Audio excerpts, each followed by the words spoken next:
హీరోయిన్లు కొందరు ఉన్నట్టుండి చిత్రసీమ నుంచి అదృశ్యమైపోతూ ఉంటారు.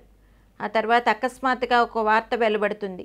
ఫలానా తార సినిమా పరిశ్రమకు సంబంధించిన ఫలానా వ్యక్తిని పెళ్లి చేసుకుందని, ఫిలిం ఇండస్ట్రీకి గుడ్ బై చెప్పిందని ఆ వార్త అందరికీ ఆశ్చర్యాన్ని కలిగిస్తుంది. అలా సడన్గా మాయమైన తారలకు ఉన్నట్టుండి సినిమా రంగం మీద ఎందుకంత విరక్తి ఏర్పడిందని ఆరా తీస్తే బోల్డని చేదు నిజాలు బయటపడతాయి.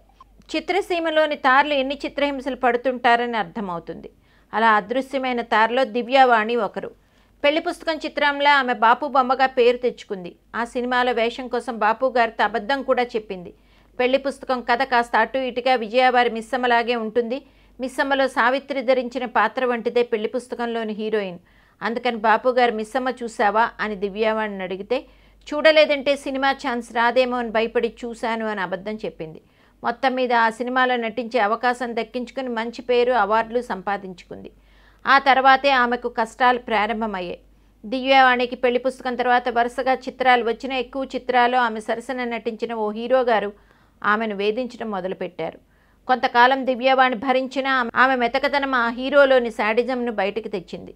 దాంతో దివ్యావాణి ఆ చిత్రహింస భరించలేకపోయింది. ఆ హీరోకే కాదు, ఈ సినిమాలకు నమస్కారం పెట్టాలి అనేంత విరక్తితో ఆమె ఈ రంగానికి దూరమై పెళ్లి చేసుకుని సెటిల్ అయిపోయింది. తన అభిమతమే కాదు, ఆఖరికి మతం కూడా మార్చుకుంది. ఇప్పుడు దివ్యావాణి మళ్ళీ తెర మీదకు వచ్చింది.